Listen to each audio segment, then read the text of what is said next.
Olá, pessoal, tudo bem? Estamos aqui novamente para fazer o resumo da semana do que foi discutido no grupo de estudos de Aligner. Queria aproveitar a oportunidade para dar as boas-vindas aos novos membros, tá? Dizer que o nosso grupo de estudo tem o objetivo de desenvolver e aperfeiçoar, de compartilhar os conhecimentos na área dos alinhadores ortodônticos, tá bom? Então, vou compartilhar aqui a tela para a gente conversar hoje um pouco sobre os attachments, tá?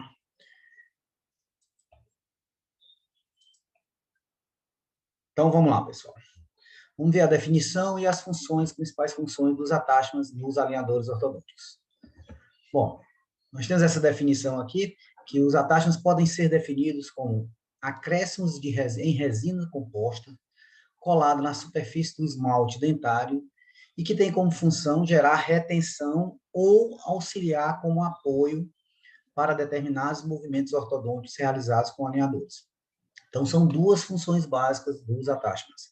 Primeiro, dar retenção ao alinhador na boca, para que ele fique bem adaptado, isso principalmente nos movimentos de intrusão, ou em outros movimentos também, e também ajudar como apoio, pela forma anatômica do dente, a gente tem alguma dificuldade de fazer o movimento, principalmente esse movimento é mais extenso, e aí a gente utiliza o attachment como um apoio para que a gente trabalhe com um sistema de força mais adequadamente e que a gente aumente a eficiência, certo? E aumente também os limites de movimentação com os alinhadores ortodônticos, tá bom?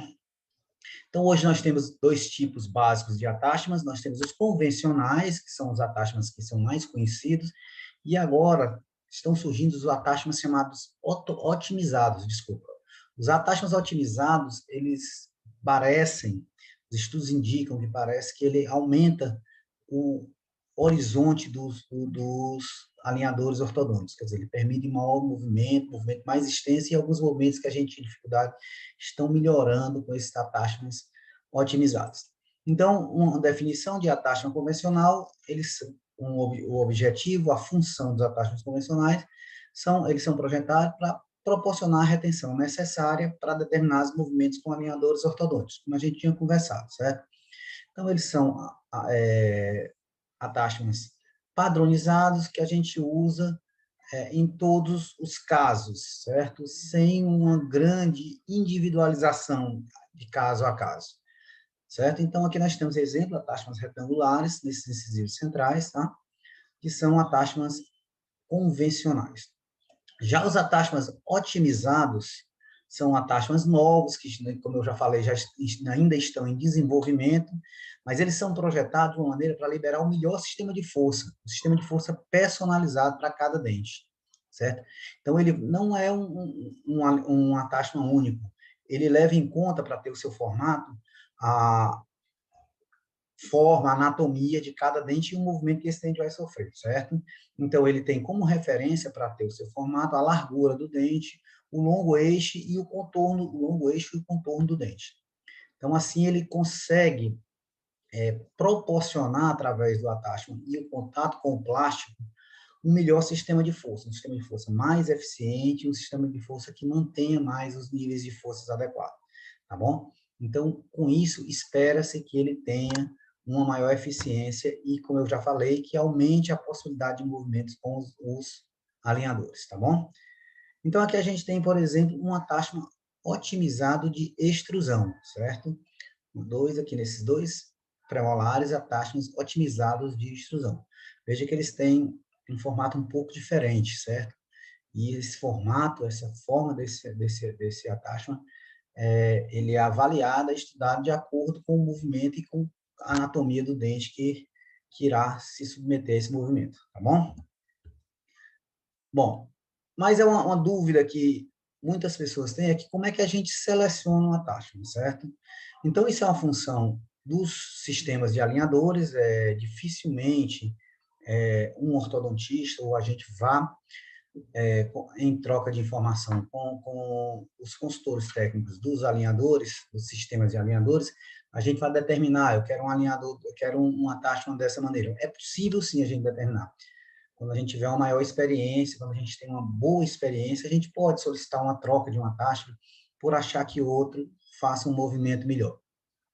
Mas isso, principalmente no começo, quando a gente está nessa curva de aprendizado, a gente não tem que se preocupar muito com isso, porque a seleção do attachment é realizada pelo próprio sistema de alinhadores. Por exemplo, o D-Aligner a gente já indica os attachments que devem ser usados para o movimento adequado em cada um dos dentes em nossos alinhadores, certo?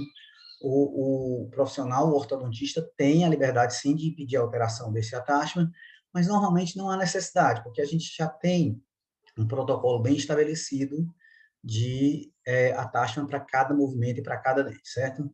E a variação desse attachment, da forma, do tamanho desse attachment, é de acordo com o grupo de dentes a ser movimentado e o movimento que eu desejo. Então, existem attachments de intrusão, existem attachments próprias para extrusão, attachments que ajudam no giro, controle radicular, e assim sucessivamente, tá? Então, dependendo do dente, da anatomia do dente, também do movimento que eu desejo, eu tenho um attachment indicado para essa situação, tanto nos attachments convencionais como nos attachments otimizados, tá? E a aplicação desse attachment, como é que a gente aplica esse attachment? Normalmente, eles são utilizados nos dentes que sofrem maior movimentação, certo? Então, um dente que eu tenho um giro maior, ele às vezes é necessário um attachment, um dente que eu vou precisar inclinar mais, ou então, em dentes que eu preciso apoiar para que haja retenção desse alinhador para um movimento. Por exemplo, eu quero incluir os incisivos inferiores, mas se eu, nesse movimento, nessa construção do alinhador, esse alinhador fica com uma tendência expulsiva. Então, a gente coloca no pré ou no molar attachments de retenção. Então, neste caso, não é o attachment escolhido não para o movimento, mas para dar a retenção adequada ao alinhador, certo?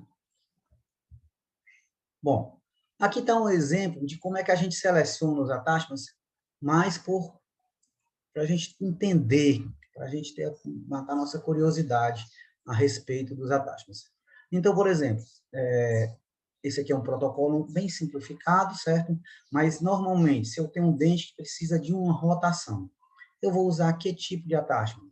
O ideal é um attachment vertical, certo? E que ele seja biselado na direção oposta à rotação. Então, isso aqui é uma regrinha que pode ser modificada a partir do momento que eu preciso mais de um movimento, como nesse segundo aqui, ó, rotação mais extrusão. Então, eu vou usar um attachment gengival, mais em faixa com bisel na direção oposta, certo?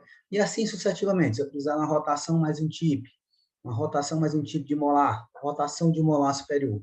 Então, nós já temos os attachments, e isso vai mudando com o surgir de novas informações, de novos conhecimentos, mas a gente já tem todo protocolado qual attachment a gente utiliza, aqui no caso são attachments convencionais, em cada caso de movimentação, em cada grupo de dentes. Então, isso aqui serviu mais como exemplo, para exemplificar, para vocês entenderem como é que o sistema de alinhadores escolhe o alinhador, escolhe o attachment para cada alinhador, dependendo do movimento e do grupo de dentes, tá bom? Então, tá aqui, ó, como eu falei para vocês, naquele primeiro caso lá, ó, a gente conversou que para rotação, somente para rotação, a gente prefere um attachment vertical, biselado, né, na direção oposta à rotação. Está ocorrendo aqui nesse canino, certo? Então, eu vou corrigir esse canino, certo? Então, eu faço um attachment vertical, ó, certo? Biselado, ele é mais estreito de um lado para o outro, biselado tá pequeno, mas é um biselado, certo? E ele está posicionado para a correção desse canino, ok? Além do tipo de attachment que a gente vai utilizar para cada movimento, dependendo também do grupo de dentes, a gente também trabalha a partir de uma certa quantidade de movimento. Então, de acordo com a extensão do movimento, a gente necessita ou não de attachments. E por isso que nem todos os dentes vão attachment, somente aqueles que normalmente são os que sofrem maior movimento. Isso os attachments para movimentação. Os attachments de retenção, não. Normalmente, os dentes servem de apoio para reter, para que o alinhador movimente outros dentes. Mas os attachments de movimentação, são normalmente colocados nos dentes que têm maior movimentação, uma extensão de movimento maior. Exemplo, aquele mesmo exemplo. Eu vou usar o attachment para corrigir uma rotação, certo? Eu já sei que ele é um biselado vertical, tipo que a gente viu naquele canino. Então, eu tenho na minha tabela já quantos graus eu vou movimentar por alinhador, por série de alinhador. Então, eu posso movimentar entre 1 e 3 graus por série de alinhadores. Eu boto o attachment nesse dente a partir de quanto? Se esse paciente exigir para correção dessa maloclusão, uma rotação maior do que 4 graus, a partir de 4 graus, já é bom a gente colocar o attachment. No caso de uma rotação simples, o melhor é o biselado vertical, como a gente já conversou. Também já tem um pré-determinado, isso aqui serve mais como uma observação para vocês, quanto eu preciso fazer de sobrecorreção do movimento. Isso porque a gente sempre faz sobrecorreção, assim como na ortodontia convencional, é bom a gente fazer uma sobrecorreção, porque a gente sempre tem uma tendência à recidiva. Então, a gente sabe que na rotação, a gente faz 20% de sobrecorreção. Então, se eu tenho lá 10 graus de rotação num dente, no incisivo, por exemplo, eu coloco nos meus alinhadores 12 graus de rotação, uma sobrecorreção para que eu tenha um movimento e eu termine com esse dente na posição adequada. Se for o canino, a gente não aumenta 20%, a gente aumenta 30%. Então, se fosse 10 milímetros, eu teria que colocar 13, seria a sobrecorreção, tá? E aqui a limitação, uma observação, é a limitação do tanto de graus que eu posso corrigir nos dentes a rotação. Então, no D-Align, a gente corrige até 22 graus somente com o alinhador. Se a gente precisar de uma correção maior, a gente usa o que a gente chama de aparelho híbrido, certo? É o alinhador com elástico, com mini implantes, com botões, certo? Para que nos auxilie na correção específica desse problema, no caso aqui, a rotação. Ok? Essa tabela a gente tem do D-Align, certo? Mas a fonte inicial já foi bastante modificada, era do professor Marazzi e da professora Spitz, certo? Bom, eu espero que vocês tenham entendido um pouco como é que funcionam os alinhadores. E agora nós vamos falar um pouquinho a respeito do que interessa diretamente ao credenciado, à pessoa que vai trabalhar com o sistema D-Align, sistema de alinhadores D-Align, ou um outro sistema qualquer. Então, esse artigo eu passei para vocês, certo? É um protocolo clínico, a gente tem algumas diferenças que a gente até conversou na semana, no grupo durante a semana, certo? Mas é mais ou menos isso aqui o que a gente precisa que se faça para conseguir a adaptação, a colocação dos attachments. Então, o protocolo de instalação, ele tem aí 6 etapas. Primeiro, a gente isola, certo? O template, a gente vai já conversar se vai isolar realmente ou não. Depois faz profilaxia do dente, ataque ácido e passa o adesivo. No terceiro passo, a gente aplica a resina composta dentro do casulo, certo? Depois fotopolimeriza, o attachment sobre a superfície dentária, sobre a superfície do esmalte. Depois remove os excessos, dá acabamento, e aí a gente vai provar já a primeira série de alinhadores, ou a série de alinhadores que a gente vai colocar. Ok? Então, quanto ao isolamento, é comum, esse artigo do Guedes, ele sugere que 40 minutos, no mínimo, antes da colocação dos attachments, a gente faça o isolamento com Cel-Lac, ou qualquer outra substância dessa isolante, certo? Ele alega que facilita a remoção do template, após a polimerização, e também evita a soltura do attachment, porque evita que essa resina una-se ao template, certo? Mas não tem consenso na literatura, que a gente viu que em alguns casos, alguns autores sugerem isolar com Cel-Lac ou qualquer outro isolante, mas muitos não, porque alegam que o excesso dessa substância isolante pode modificar um pouco a espessura, a forma do attachment, né? E pode também, com o selante, contaminar a superfície do esmalte, diminuindo a adesividade do attachment. Eu, particularmente, eu não utilizo selar e a gente não aconselha no sistema de aligner selar o template. A gente acha que não é necessário isso. A gente consegue deslocar bem esse template desde que a gente tenha um cuidadinho na hora, depois que finalizar a polimerização, como a gente vai ver, tem um cuidado na remoção do template, tá ok? Bom, depois que, se isolando ou não, eu pego o template, eu vou fazer a profilaxia do dente, o ataque ácido e passar o adesivo, certo? Então, a profilaxia, como qualquer restauração, como uma colagem de Brett, a gente faz com pedra pons ou uma pasta profilática sem óleo, né? Oil free, certo? Coloca o afastador de lábios, tenta manter a superfície de colagem o máximo isolada, faz isolamento relativo com rolete de algodão, certo? Para que esteja mais seco possível. Faz o ataque ácido. Aqui a gente chama a atenção que não precisa fazer o ataque ácido em todo o dente, somente na região onde a gente vai colocar o attachment, até para facilitar depois a remoção. Porque o excesso que fica, se for fora da região que a gente fez o ataque ácido, ele não tem adesividade ao esmalte do dente tão grande, é fácil remover, tá? E depois nós passamos o adesivo, certo? De acordo com a especificação do fabricante, e a gente pede que jogue um pouquinho de jato de ar, com uma distância mais ou menos de uns 30 centímetros, para que remova o excesso de adesivo. Tá aqui, essas fotos são do artigo do Guedes e colaboradores, né? Então, veja que ele faz o ataque ácido somente na região onde vai ser colocado o attachment, tá? Depois, nós vamos preencher os nichos com cuidado, evitando bolhas, certo?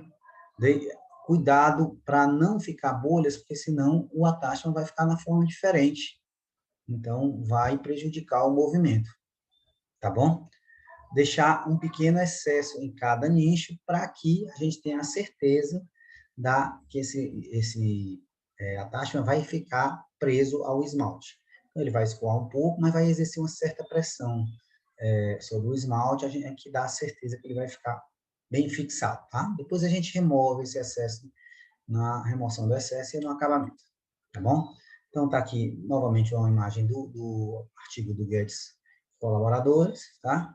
Colocando, preenchendo o casulo, certo? Ele disse, quando ele preenche com resina flow, ele pede para preencher do fundo do casulo para a extremidade, até para evitar a formação de bolha.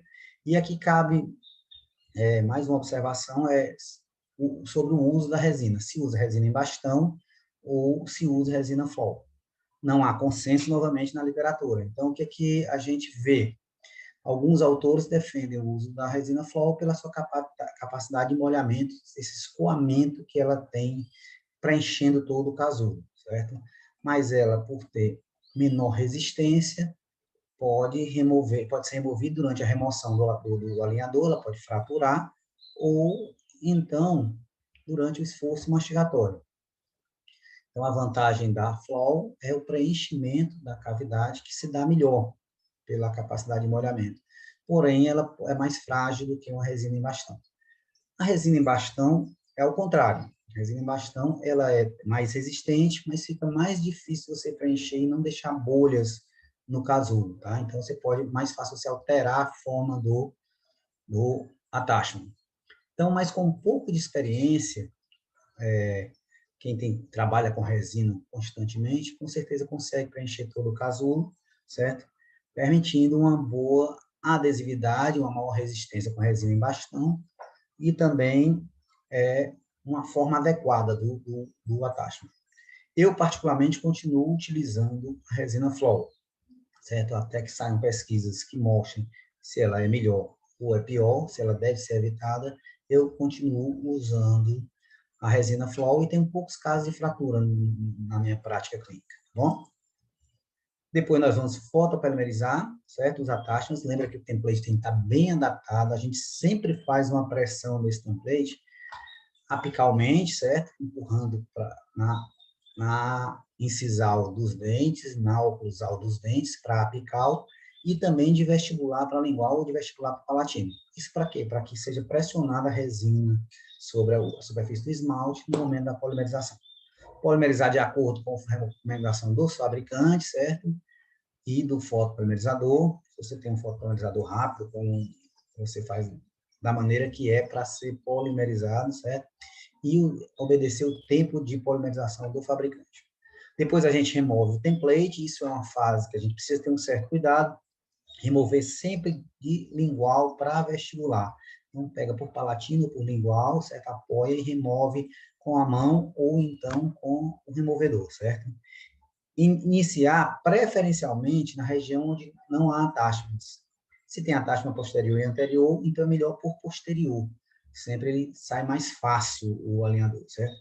Evitar o máximo possível a tração dos attachments. Então, tentar tirar o template sem colocar muita força sobre o attachment, certo? Depois que eu removo o template, eu verifico a fixação e a forma de todos os attachments está adequada, tá bom? Então, está aqui o template adaptado, a gente tem que fazer uma pressão nesse sentido, de incisal para cervical, de oclusal para cervical, certo? E também de vestibular para lingual, para que tenha uma pressão da resina sobre o esmalte do dente, tá bom? Depois polimeriza, tá? E vamos para a fase de remoção dos excessos de acabamento. Bom, o artigo do Guedes, ele recomenda usar a lâmina 15 de bisturi, certo? E outros autores, pontas de acabamento com pontas diamantadas, brocas diamantadas e discos Soflex. Eu não utilizo a lâmina, certo? Eu prefiro usar só as pontas diamantadas de acabamento e mais os discos Soflex, tá? A gente tem de ter cuidado na hora desse acabamento para não tocar a broca ou o disco no attachment e modificar a forma dele, tá bom? Então, tentar manter o máximo possível a forma que é importante para que a gente tenha a retenção adequada para o movimento. Então, está aqui no artigo, foto novamente do artigo do Guedes e colaboradores, né? Ele removendo com a lâmina de bisturi número 15. Como eu disse, eu não utilizo a lâmina de bisturi, prefiro usar brocas diamantadas de acabamento e mais os discos Soflex, tá? Depois nós vamos adaptar o alinhador. Então, a gente vai verificar se a adaptação do alinhador está ok. Uma coisa comum, e isso a gente tem de explicar também para o paciente, é que quando a gente troca a série, ou quando vai adaptar uma primeira série, é normal que a gente não tenha uma adaptação tão boa do alinhador. Isso por quê? Porque o alinhador ele já tem a posição dos dentes, de onde ficam os dentes, do plástico, já é o dente um pouco movimentado, entre 2 milímetros, 0,2 milímetros e até 3 graus. Então, ele vai entrar um pouco forçando, e ele tende a sacar um pouquinho. Então, é normal não estar, principalmente as incisais, bem adaptadas. Mas a gente tem mordedores que servem para estimular a adaptação, como, por exemplo, o Power Aligner, né, que é da Coral Dente, mas tem outros mordedores para melhorar a adaptação e também serve para estímulos para o movimento. Se a gente mastiga, principalmente nas regiões onde precisa maior movimento, durante 10 minutos no dia todo dia. Eu prefiro dar um pedaço de sugador. Eu corto o sugador, esse sugador plástico, clínico, e dou para o paciente, porque eles têm a mesma função. E se o paciente perder várias vezes, eu posso dar vários para ele. Eu dou a cada manutenção, eu dou, cada vez que eu vou olhar o attachment, eu vou para a consulta, eu dou a metade de um sugador para o meu paciente, certo? Então, peço que ele morda, principalmente nas partes que não estão mal adaptadas. Mas o Power Align é isso aqui, ó. É essa borrachinha que serve para ajudar a adaptar. Então, é muito comum. Trocou série, ou adaptou a primeira série, não está bem encaixadinho. Aqui na incisal está sobrando um pouquinho de plástico, tá? Com o exercício e o início da movimentação desse dente, aí ele vai se adaptar melhor ao alinhador e aí ele vai encaixar melhor, tá ok? Então, é muito comum o paciente ligar, às vezes, não está encaixando direito meu alinhador. Tá sobrando um pouquinho na incisal, ou na ponta, tá sobrando um pouquinho. Não, é normal, isso é porque ainda não está encaixado, não fez nada do movimento, você usa o mordedor que consegue adaptar. Ok? Então, pessoal, era isso aí que a gente tinha para falar nesse resumo da semana, tá?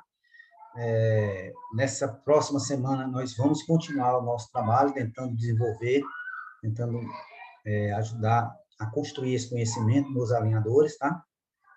E agradeço a oportunidade a todos e até a próxima.